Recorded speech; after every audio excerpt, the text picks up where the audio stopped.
Number 90 on our house inspection list, and only 9 more to go. And I had to search through the old noggin here to pull out some of these, but this one here is one that I'm glad I did not miss, and that is to take pictures of everything. Now, it isn't a bad idea to take pictures of the entire house right when you move in. You know, or today, whatever it is, whenever you're going to get started, take pictures of everything. And then this way you can see problems in the future. Let's just say that you have a crack and you're talking to a friend of yours and you say, hey, this crack's getting bigger, and your friend's saying, no, it isn't. You've got a picture of it. If you got a picture from 5 years ago or 10 years ago, you whip that out and you say, hey, wait a minute.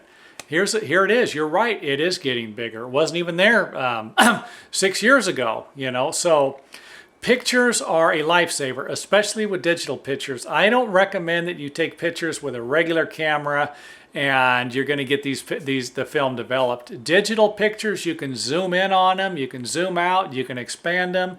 You can really do a lot of additional research with something like these digital pictures than you can with a regular photograph. So if you don't have a choice, that's all you got is a regular camera, take a few pictures. You don't need to get carried away. But if you have a digital camera, take pictures of everything you possibly can on your property.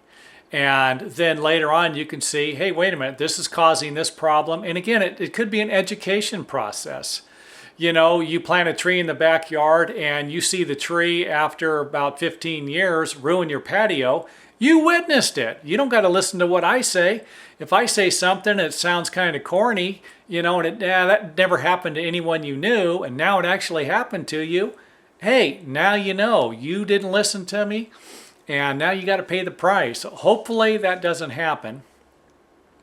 But if it does, you've got the proof now. So think about it.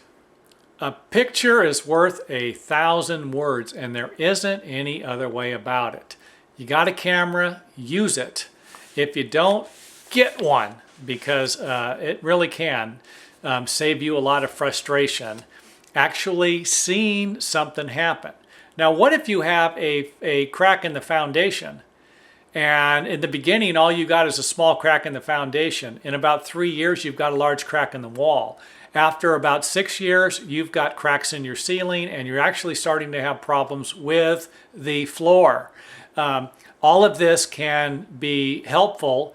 You know, you've got a pretty good idea where it all came from. This isn't going to be a mystery, you know. Hey, it started with a small crack in the foundation, and now it's led to this. So, and this should also, this type of thing, if it ever did happen, should also reinforce something that I've already mentioned, and that is that if you have a small problem, try to get it fixed as soon as possible, because when it becomes a bigger problem, it could cost you a lot more money than if you would have fixed it in the beginning.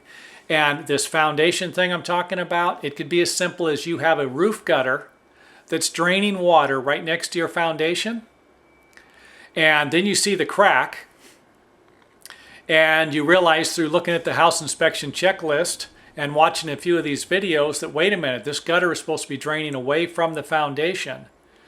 So you move the pipe and you correct the situation. What does it cost you? 50 bucks? You've turned something, you know, that isn't too bad yet, and it's not going to get any worse just because you relocated the gutter drain. Now, if you don't do that, you've got the photographs. You can go back and look and go, crap, you know, that's what I should have done. You know, and again, this is a learning process. The faster you can learn this, the better. If you can learn from these videos, you can learn from the information I'm sharing with you, the better off you're going to be, the less money you're going to spend in the future. And there's no way around that. If you own a house, you should inspect it regularly. But how can you inspect a home if you don't know what to look for? If you're not looking for a complicated checklist or something that wasn't written in a language that you can't understand anyway, do yourself a favor and visit this website today. The most valuable investment you have must be protected and inspected.